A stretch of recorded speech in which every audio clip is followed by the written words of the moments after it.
Cyber criminals are now placing infected ads on legitimate websites, and whether you click on that ad or not, simply by driving by, your system can be infected, your personal data can be stolen, your system can be hijacked.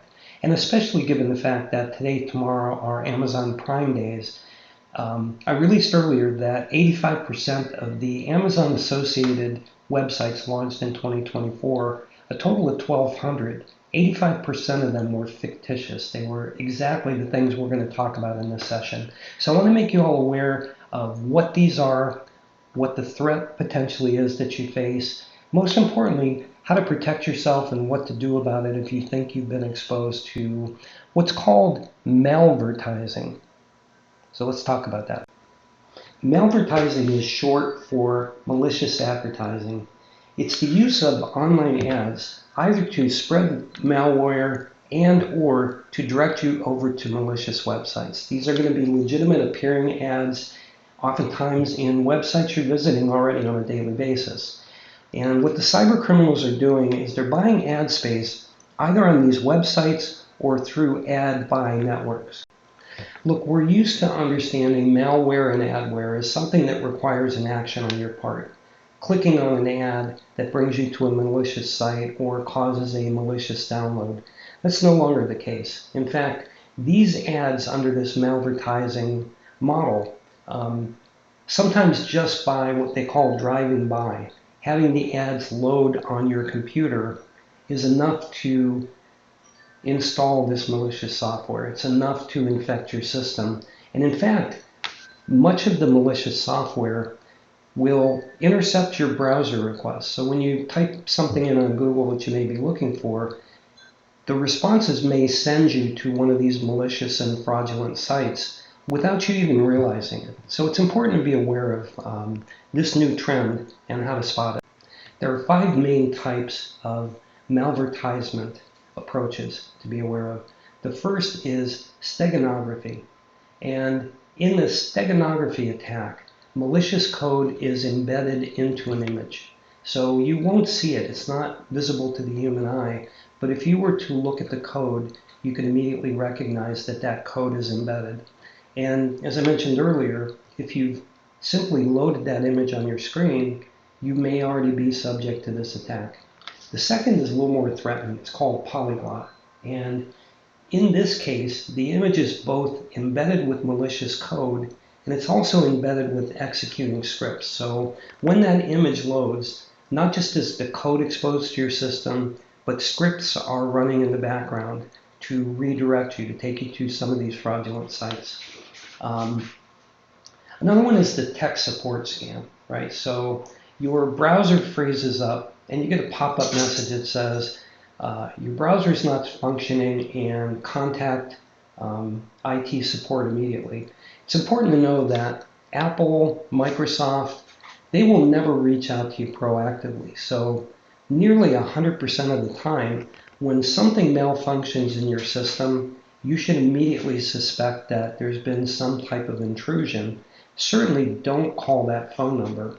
If anything, let's say it's disguised as a legitimate Best Buy Geek Squad support outreach, go to Best Buy's website, click on Geek Squad, call your local office and talk to them directly. Don't follow the number that's given to you on that pop-up. Same applies for what's called scareware, where you get a notification that your computer's been infected and they want you to download a solution. So that pop-up will come up saying, we've caught an infection on your system, download this software immediately and your system will be protected. That is almost 100% of the time a scam as well. And then finally, there are the get-rich-quick scams and websites that will pop up. Ads that say, hey, if you participate in doing surveys or giving reviews to legitimate companies, you can make a whole lot of money every day. I get 3 to 5 of these per week. Telling me I can make between $250 and $500 a day. Certainly appealing, but the whole goal of this malvertisement is to either steal your data or compromise you in some way in terms of personal information. So those are the 5 main ones. to make you aware. There are certainly 5 common sense steps that you can take to better shield yourself from these malvertisement attacks. And remembering again, you don't have to take any action to be susceptible to this type of malware. So it's important that you have a reputable antivirus system in place. If you don't have one now, please stop this video, download something immediately, get it set up, do a scan of your system. But I'm sure most of you do, right? Make sure that when you're notified of software updates, both for your operating system and for the applications that you have installed in your system, make sure to keep those up to date. Consider using a secure browser. For example, AVG Secure Browser screens for malware and can be an intermediary step to block those nefarious sites before they do the things that they're intended to do. Take a look at all your browser plugins and delete any that are non-necessary. Any that you haven't directly downloaded from a reputable site, any that you're not using, go ahead and delete those, right? Why open up those vulnerabilities? And finally, here's some steps you can take if you suspect you may have been exposed to one of these malvertisement attacks. Number 1, do not log into any important websites such as banking, financial planning, anything containing your personal information. Just cease and desist on all of that. Number 2, disconnect from the internet. Number 3, restart your computer in safe mode. This will allow you to do a scan of your system without being vulnerable. Number 4, go into your trash or go into your settings and delete all temporary files.